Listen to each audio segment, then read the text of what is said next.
Hey everyone, Bridget here for a CEO update. And first and foremost, government offices are closed today. September 22nd is Michigan Indian Day, and that is something we recognize and we observe. So government offices are closed. We will reopen on September 25th. So what is Michigan Indian Day? It was actually recognized in 1974. But it wasn't until 2007 when it gained a little more popularity, and that's when we implemented it as a holiday that we observe. So really this day is just, to signify the importance and all the contributions that our people bring to the country, to our local communities, and, really just recognize all those contributions in many different departments, from economic development to tourism, to taking care of our environment and beyond. So Michigan Indian Day, September 22nd.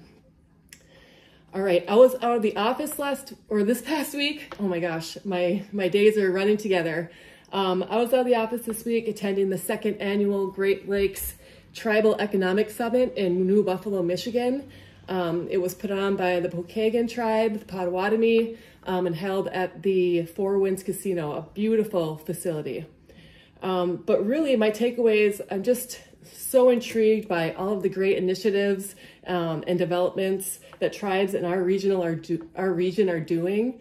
I'm back and I'm inspired to bring up some ideas for our tribe to our leadership and to see what we can do, get some momentum going, get some ideas generated on many topics that are very relevant right now. Such as energy, sustainability, grid resilience. What does that look like for KBIC? And just hearing the other tribes doing it and developing things around these just really got me going, and I just cannot wait, like I said, to get with our leadership and see where that fits for KBIC. And also just a lot of stuff around economic development, a lot of things that we could be doing. But like I said, just need to gain some momentum and get going on it. So excited for that. Always fun to come back from a conference, re-energized, and that's where I am right now. I just want to mention a few different events coming up in October, and a big change with one of our departments.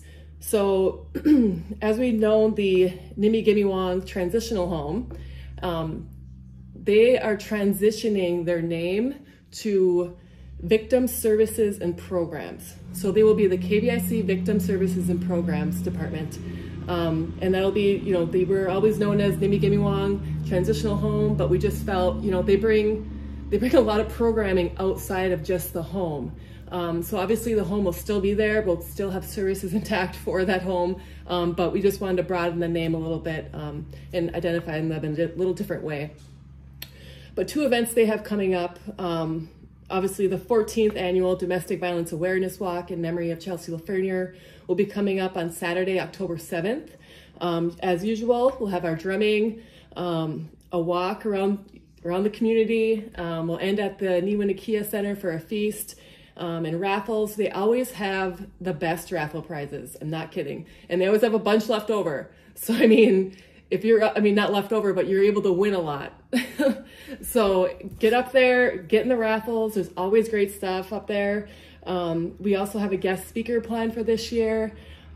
So again, Saturday, October 7th, the 14th Annual Domestic Violence Awareness Walk. After that, the next week, October 10th, Victim Services is teaming up with our Promise Neighborhood team to put on a mental health fair. And this is in coordination with World Mental Health Day, which is that October 10th date. So that'll take place again at the Niwinikia. There'll be a fair with some booths set up, some activities from 1 to 3. And then from there, there'll be a guest speaker, and I believe it's Sherry Dakota, and she'll be, telling her story and just some things around mental health, and I hope that anyone can attend.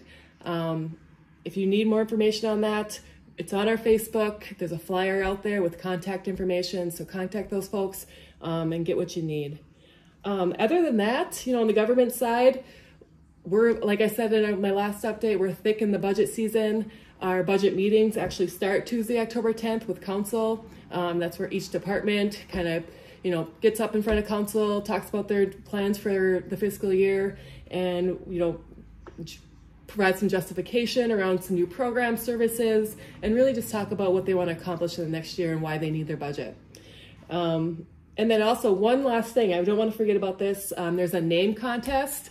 For those that don't know, we are rebranding, giving Ojibwa BP a new identity, and we want the community involved.